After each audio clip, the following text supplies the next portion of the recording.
अब चित्तौड़ का शासन तुम्हारे हाथों में है। आज से चित्तौड़ का नाम खिजराबाद होगा। हम इसे चित्तौड़ ही कहेंगे। मैं चित्तौड़ को वापस नहीं ले सका। मेरी प्रजा भी बहुत दुख सह रही है। तुझे चित्तौड़ मिलेगा। न तो मेरे पास राजकोष है, न सैन्य संसाधन, तो ये कैसे संभव होगा? वहां पहुंचे। महाराणा हम्मीर, मेरे प्राण बख्श दीजिए। मैं आपसे अपने जीवन की भीख मांगता हूँ। मुझ पर दया कीजिए, मुझे जीवित जाने दीजिए। मुड़ के देख तुगलक, ये मत समझना कि मैं तुझे इसलिए मुक्त कर रहा हूं जिससे तू वापस चित्तौड़ पर आक्रमण करेगा। मैं कसम खाता हूँ राजा साहब, मैं तो क्या, मेरी 7 पुश्तें भी अब इधर को नहीं देखेंगी। और अगर हम्मीर नहीं होते, कोई सांगा ना होता, कोई प्रताप ना होता, कोई कुंभा ना होता, और गजवाए हिंद का नारा देने वाले धर्मांध मुस्लिम शासक अपने कुत्सित इरादों में सफल हो जाते तथा हम सब मुस्लिम बन गए होते।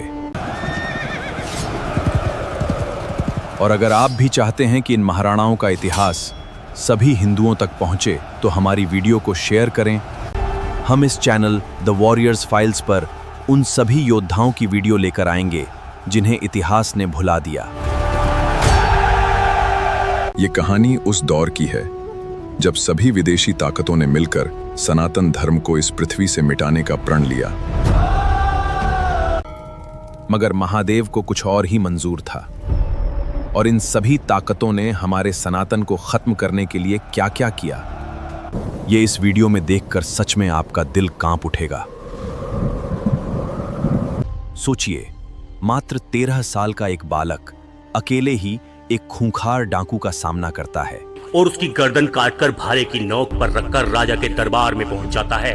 और जब यही बालक आगे चलकर राजा बना तो कम संसाधनों के अभाव के बावजूद भी अपने युद्ध कौशल, साहस और धर्मनिष्ठा के बल पर चेतना विहीन हो चुके सिसोदिया राजपूत वंश को फिर से जीवित करता है। और इतना ही नहीं, यहां तक कि दिल्ली सल्तनत के सुल्तान मोहम्मद बिन तुगलक को 6 महीने तक अपने कारावास में बंदी बनाकर रखता है।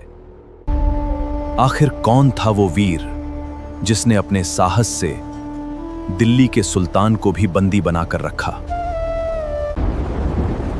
उसका नाम था महाराणा हम्मीर सिंह।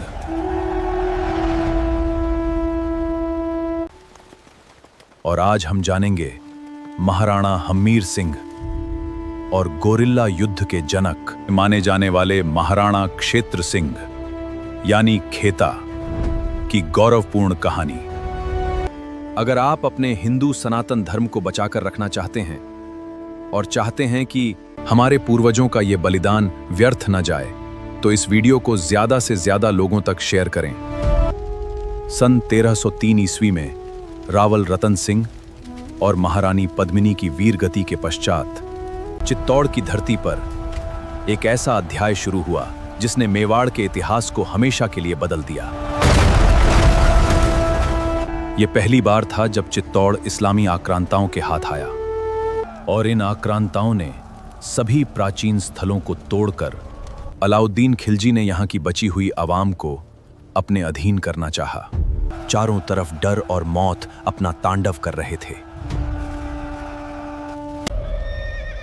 मैंने कहा था कि मैं मेवाड़ पर कब्जा जरूर करूंगा। आज से मेवाड़ पर मेरा कब्जा होगा। 3 दशकों तक मेवाड़ के शूरवीर लगातार चित्तौड़ को वापस पाने के लिए संघर्ष करते रहे, लेकिन अपने अथक प्रयासों के बावजूद वे चित्तौड़ को हासिल नहीं कर सके।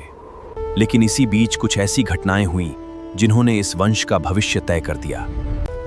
सन 1303 में अलाउद्दीन खिलजी के साथ युद्ध पर जाने से पहले रावल रतन सिंह ने अपने पुत्र करण सिंह और कुछ सरदारों को चित्तौड़ दुर्ग के गुप्त द्वार से बाहर निकाल दिया था, ताकि वे बाद में दुर्ग पर आक्रमण कर उस पर अधिकार कर सकें। करण सिंह के 2 पुत्र थे, राहप और माहप। दोनों अपने समय में खतरनाक गोरिल्ला युद्ध लड़ते थे। मातृभूमि की स्वाधीनता की ऐसी ही एक लड़ाई में करण सिंह भी वीर गति को प्राप्त हुए। राहप दक्षिण में गए और सिसोद नामक एक गांव पर अपना आधिपत्य जमाया।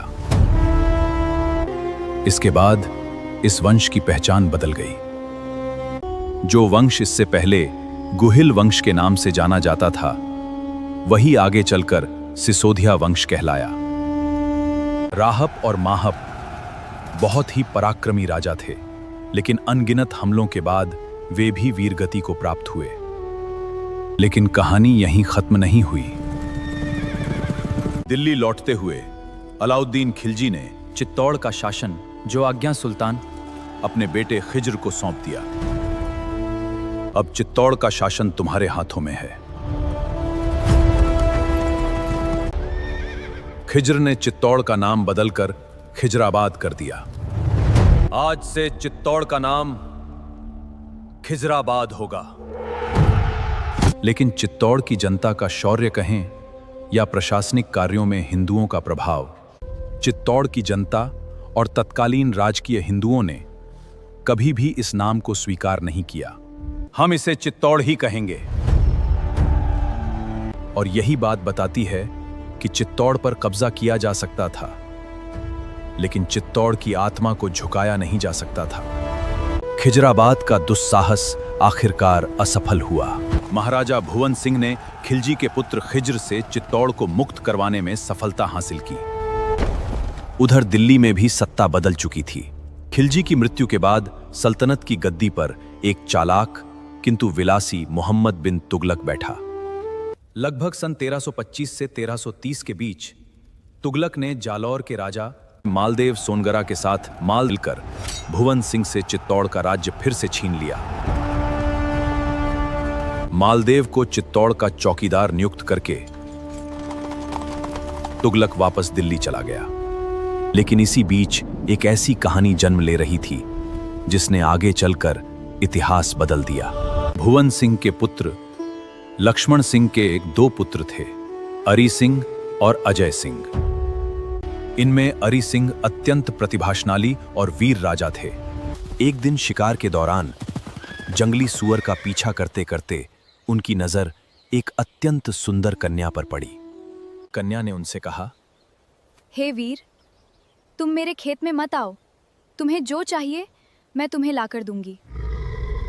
अरी सिंह ने उसे सूअर के बारे में बताया और मात्र कुछ क्षणों में ही उस कन्या ने वो सूअर मारकर उन्हें सौंप दिया। ये देखकर अरी सिंह मन ही मन अचंभित होकर सोचने लगे, अगर इस वीरांगना नारी से मेरा पुत्र हो जाता है तो वो कितना वीर होगा। कुछ समय पश्चात उनका विवाह उसी राजपूत कन्या से हो गया और फिर उनके घर जन्म हुआ एक पुत्र रत्न का, जिसका नाम रखा गया हम्मीर सिंह। लेकिन कौन जानता था कि यही बालक आगे चलकर सिसोदिया वंश के इतिहास का सबसे गौरवपूर्ण अध्याय लिखने वाला था। लेकिन अब कहानी उस मोड़ पर पहुंचती है जहां सिर्फ 13 साल का एक बालक इतिहास बदलने वाला था। अरी सिंह के छोटे भाई राजा अजय सिंह केलवाड़ा नामक राज्य के राजा थे। उनके राज्य में मुंजा बालीचा नाम का एक डाकू अक्सर उत्पात मचाया करता था। क्रोधित होकर राजा अजय सिंह ने पूरे राज्य में घोषणा करवाई, जो भी मुंजा बालीचा का वध करेगा और उसकी गर्दन काट कर लाएगा, उसे राजा की ओर से पुरस्कृत किया जाएगा। जब 13 वर्षीय हम्मीर सिंह को पता चला कि मुंजा बालीचा इस समय एक मेले में आया हुआ है, तो वे अकेले ही उस पर हमला कर देते हैं।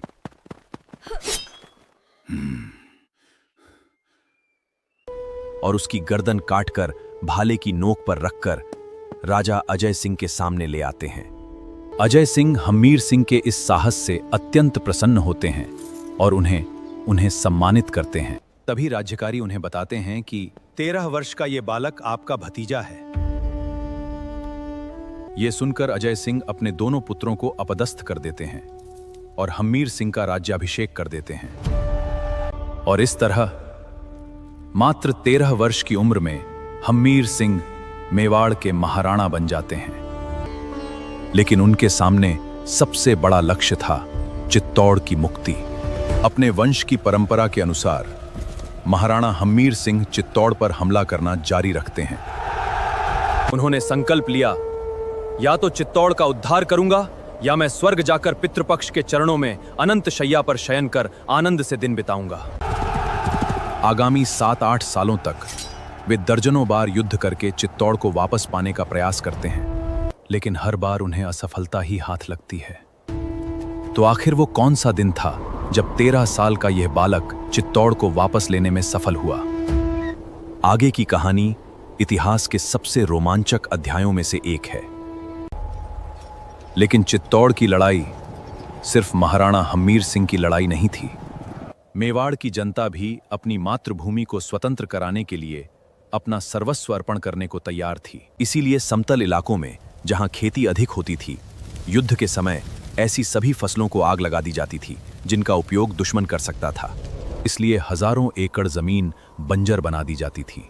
जरा सोचिए, एक किसान जिसने अपनी फसल को अपने बच्चों की तरह पाला हो, वही किसान अपने हाथों से उसे आग लगा देता था।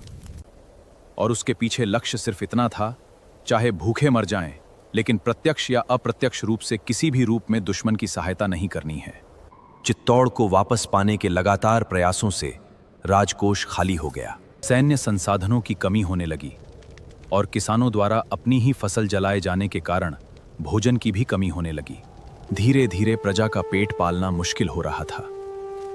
एक राज व्यवस्था के लिए यह स्थिति अत्यंत भयंकर हो चुकी थी। 8 वर्षों के लगातार प्रयास, लेकिन सफलता फिर भी नहीं मिली। अपनी असफलता और अपनी प्रजा के दुखों से व्यथित महाराणा हम्मीर सिंह जल समाधि लेने के विचार से अपने कुछ सैनिकों के साथ द्वारकापुरी जा रहे थे। मैं चित्तौड़ को नहीं ले सका। अब मुझे जीने का कोई हक नहीं। तभी रास्ते में वे खोड़ नामक गांव में ठहरे। अब इसे ईश्वरीय घटना कहिए या कालचक्र कर। वहीं उनकी मुलाकात एक चारण महिला से हुई जिनका नाम था बरवड़ी देवी। मैं चित्तौड़ को वापस नहीं ले सका। मेरी प्रजा भी बहुत दुख सह रही है। तुझे चित्तौड़ मिलेगा। न तो मेरे पास राजकोष है, न सैन्य संसाधन। तो ये कैसे संभव होगा? मेरा बेटा बारू 3 महीने बाद 500 घोड़े लेकर तेरे पास पहुंच जाएगा। तू 500 घोड़ों से अपनी सेना तैयार करना। और मेरा ये वचन याद रखना। लेकिन बरवड़ी देवी ने इसके बाद जो बात कही, वही आगे चलकर चित्तौड़ की विजय में सबसे महत्वपूर्ण साबित होने वाली थी। तेरे लिए एक ऐसे स्थान से विवाह का प्रस्ताव आएगा जो तेरे लिए बिल्कुल अनपेक्षित होगा, पर तू मना मत करना। मेरा आशीर्वाद मानकर स्वीकार कर लेना। चित्तौड़ को वापस हासिल करने में वो प्रस्ताव अत्यंत ही उपयोगी होगा। महाराणा हम्मीर सिंह ने मन ही मन विचार किया कि मृत्यु से अच्छा है कि एक अंतिम प्रयास और किया जाए। वे वापस केलवाड़ा लौट आए। वहां धीरे धीरे भीलों और अपनी बची हुई सेना को तैयार करने लगे। जैसा माता बरवड़ी देवी ने कहा था, ठीक 3 महीने बाद बारू चारण 500 घोड़े और ढेर सारा धन लेकर हम्मीर सिंह के पास पहुंच गया। अब हम्मीर सिंह अपनी सेना और बारू के लाए संसाधनों की मदद से चित्तौड़ को पुनः प्राप्त करने की तैयारी करने लगे। इधर चित्तौड़ का प्रशासक मालदेव सोनगरा, जो तुगलक द्वारा नियुक्त किया गया था, उसके सलाहकारों ने उससे कहा, जब तक हम्मीर जिंदा है, मेवाड़ के संसाधनों पर हमारा अधिकार होना संभव नहीं है। उचित यही होगा कि हम्मीर से संधि कर ली जाए। सलाहकारों की बात मानकर मालदेव सोनगरा ने अपनी बेटी के विवाह का प्रस्ताव हम्मीर सिंह के पास भेज दिया। लेकिन यह प्रस्ताव सुनकर हम्मीर सिंह और उनके सलाहकारों को शंका हुई, क्योंकि इससे पहले हम्मीर सिंह और मालदेव सोनगरा के बीच कई बार युद्ध हो चुके थे। तभी हम्मीर सिंह को माता बरवड़ी देवी का वह वचन याद आया। एक अप्रत्याशित जगह से तुझे विवाह का प्रस्ताव मिलेगा, तू मना मत करना। और फिर हम्मीर सिंह ने कहा, राजपूत के भाग्य में क्या लिखा है? एक पल के लिए किसी राज्य का राणा और महाराणा बनके दुनिया भर की सुख सुविधाओं का सेवन करना, दूसरे ही पल तलवार के वार से घायल होकर अपने शरीर के लहू की आखिरी अपनी मातृभूमि को अर्पण कर देना। उस समय एक प्रथा थी कि यदि कोई नारियल स्वीकार कर लेता था तो संबंध निश्चित मान लिया जाता था, और हम्मीर सिंह ने वो नारियल स्वीकार कर लिया। लेकिन मालदेव सोनगरा की पुत्री के संबंध में अलग अलग मत मिलते हैं। एक मत ये है कि मालदेव की पुत्री बाल विधवा थी और मालदेव उससे पीछा छुड़ाना चाहता था। चूंकि तत्कालीन साहित्यिक साक्ष्य पूर्ण रूप से समाप्त कर दिए गए हैं, इसलिए वर्तमान में इस बात की पुष्टि करना संभव नहीं है। 700-800 घुड़सवारों के साथ राजा हम्मीर चित्तौड़ में विवाह के लिए पहुंच जाते हैं। तभी मालदेव की पुत्री राजा हम्मीर से कहती है, आप मौजीराम नाम के नौकर को मेरे पिता से मांग लीजिए। यह सुनकर हमीर बहुत चकित हुए। उन्होंने इस सुझाव पर गहराई से विचार किया। मौजीराम बहुत ही चालाक था। हम्मीर उसे मालदेव से मांग लेते हैं और फिर अपनी पत्नी के साथ वापस केलवाड़ा लौट आते हैं। कुछ दिनों तक केलवाड़ा में अपने संसाधनों का विस्तार करने के बाद एक दिन मौजीराम हम्मीर सिंह के पास आकर कहता है, आपने जिस कार्य के लिए मुझे मालदेव से मांगा है, वो कार्य पूर्ण करने का समय आ गया है। आप शिकार का बहाना बनाकर चित्तौड़ की ओर चले जाएं। मैं चित्तौड़ के सैनिकों को जानता हूं, अतएव मैं वहां के द्वार खुलवा दूंगा। इसके बाद आप आराम से किले में प्रवेश कर सकते हैं। इसके बाद योजना के अनुसार एक दिन राजा हम्मीर चित्तौड़ की ओर प्रस्थान करते हैं। संयोग से उस समय मालदेव किले में नहीं था। मौजीराम द्वार खुलवा देता है। राजा हम्मीर और उनकी सेना चित्तौड़ दुर्ग पर आक्रमण कर देती है और उस पर अपना अधिकार जमा लेती है। इस तरह हम्मीर अपने पुरखों की खोई हुई विरासत को पुनः प्राप्त कर लेते हैं और 1336 ई में चित्तौड़ पर पूर्ण रूप से अपना आधिपत्य स्थापित कर लेते हैं। यहीं से सिसोदिया वंश के सबसे प्रतिभाशाली महाराणाओं में से एक हम्मीर सिंह का कार्यकाल प्रारंभ होता है। लेकिन कहानी अभी खत्म नहीं हुई थी। जब मालदेव सोनगरा को पता चलता है कि चित्तौड़ के किले पर राजा हम्मीर का आधिपत्य स्थापित हो चुका है, वो तुगलक के पास मदद के लिए जाता है। तुगलक और मालदेव की संयुक्त सेना हम्मीर पर आक्रमण करने के लिए निकल पड़ती है। दूसरी तरफ जब हम्मीर के चित्तौड़ वापस आने की सूचना आसपास की रियासतों तक पहुंचती है, तो मानसिक रूप से मृत पड़े हिंदू सामंतों और रियासतों में फिर से नई चेतना जागृत हो जाती है। वे हम्मीर को अपना समर्थन देने पहुंचते हैं और देखते ही देखते लगभग 20,000 सैनिकों की एक मजबूत सेना हम्मीर के साथ जीने मरने करने को तैयार हो जाती है। महाराणा हम्मीर की जय। कालांतर में मालदेव का पुत्र बनबीर भी हम्मीर की शरण में आकर उनसे संरक्षण मांगता है। हम्मीर उसे 4 छोटे राज्य देते हुए कहते हैं, अब तक तूने विधर्मी के साथ कार्य किया है, अब तू पहली बार अपने हिंदू भाई के पास आया है। मैं तेरे साथ पूर्ण न्याय करूंगा। अब तुझे एकलिंग जी और मां भवानी के अलावा किसी के सामने अपना सिर झुकाने की आवश्यकता नहीं है। सन 1383 से 1390 के मध्य राजा हम्मीर सिंह अपनी देह त्याग देते हैं। यहां यह बात विशेष रूप से उल्लेखनीय है कि उनके देह त्याग के समय मेवाड़ का राजवंश और राजकोष दोनों ही अपने चरम पर थे। लेकिन अब जरा विचार कीजिए, इतने प्रतापी महाराणा हम्मीर का नाम हमारे इतिहास से लगभग मिटा कैसे दिया गया। आज हमारे बच्चों को महाराणा हम्मीर के बारे में बहुत कम पता है, लेकिन संधि करके के जीवनदान मांगने वाले तुगलक का नाम जरूर पता है। और अगर हम्मीर नहीं होते, कोई सांगा ना होता, कोई प्रताप ना होता, कोई कुंभा ना होता और गजवाए हिंद का नारा देने वाले धर्मांध मुस्लिम शासक अपने कुत्सित इरादों में सफल हो जाते तथा हम सब मुस्लिम बन गए होते। आज हिंदुओं का यह दायित्व है कि इतने प्रतापी राजा की वीर गाथा अपनी आने वाली पीढ़ियों को पढ़ाएं और बताएं वे कौन लोग थे जिनके कारण हमारी हस्ती बनी हुई है। महाराणा हम्मीर सिंह के पंचतत्व में विलीन होने के पश्चात उनके बाद मेवाड़ की गद्दी पर कौन बैठा? मेवाड़ के महाराणा बने महाराणा क्षेत्र सिंह, जिन्हें महाराणा खेता के नाम से भी जाना जाता है। क्षेत्र सिंह भी अपने पिता हम्मीर सिंह की तरह प्रतापी राजा थे और उन्हें गुरिल्ला युद्ध का जनक माना जाता है। एक बार मालवा का सेनापति अमी शाह उर्फ दिलावर खान नामक एक लुटेरा चित्तौड़ पर हमला करने के लिए 20,000 सैनिकों की सेना लेकर आगे बढ़ा, लेकिन क्षेत्र सिंह चित्तौड़ में ही बैठे रहे। उनके सलाहकारों ने उन्हें याद दिलाया कि कैसे महाराणा हम्मीर सिंह चित्तौड़ से बाहर निकलकर युद्ध लड़ा करते थे। लेकिन महाराणा क्षेत्र सिंह ने तो पहले से ही एक अलग योजना बना रखी थी। उन्होंने दिलावर खान के आने का इंतजार किया। जैसे ही वो पहाड़ों के बीच पहुंचा, क्षेत्र सिंह ने पीछे से उसका रास्ता बंद कर दिया। और फिर पहाड़ों के बीच ही उसकी 20,000 की सेना को मार गिराया। यही होती है गुरिल्ला युद्ध कला की खासियत। अगर आपके पास मात्र 2,000 सैनिक हों और सामने 20,000 की सेना हो, तब भी आप उसका सामना कर सकते हैं। और अपने पिता महाराणा हम्मीर सिंह के समान पराक्रम का परिचय देते हुए महाराणा खेता ने भी दिलावर खान को कई महीनों तक बंदी बनाकर रखा।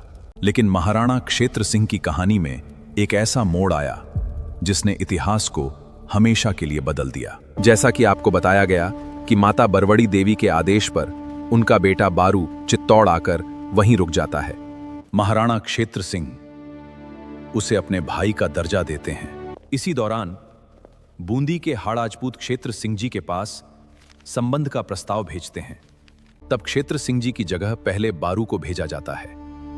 हाड़ा बारू को एक उपहार देने की पेशकश करते हैं, लेकिन बारू कहते हैं, मैं सिसोदिया वंश का चारण हूं, मैं उनके अलावा किसी भी राजवंश से उपहार नहीं ले सकता। हाड़ा इसे अपनी प्रतिष्ठा का प्रश्न बना लेते हैं और कहते हैं, अगर आपने उपहार स्वीकार नहीं किया तो युद्ध के लिए तैयार रहें। मैं आपका उपहार स्वीकार करूंगा, परंतु पहले आपको मेरा उपहार लेना होगा। हाड़ा के राजा इस बात पर सहमत हो जाते हैं और फिर बारू अपनी गर्दन काटकर हाड़ा को भेज देते हैं।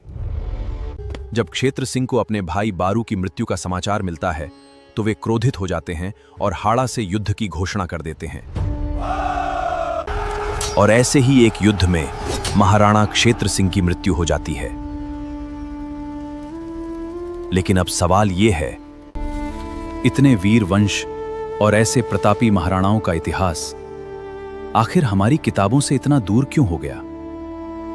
हमारे बच्चों ने मुगलों का इतिहास तो पढ़ा था, लेकिन हमें न महाराणा खेता का पता है, न महाराणा हम्मीर सिंह जी का। अब हम सबका उत्तरदायित्व बनता है कि हम अपने बच्चों को इन महापुरुषों की वीर गाथाओं की जानकारी प्रदान करें। और अगर आप भी चाहते हैं कि इन महाराणाओं का इतिहास सभी हिंदुओं तक पहुंचे, तो हमारी वीडियो को शेयर करें। हम इस चैनल द वॉरियर्स फाइल्स पर उन सभी योद्धाओं की वीडियो लेकर आएंगे जिन्हें इतिहास ने भुला दिया। तो हमारे चैनल द वॉरियर्स फाइल्स को सब्सक्राइब करें और कमेंट में हर हर महादेव जरूर लिखें।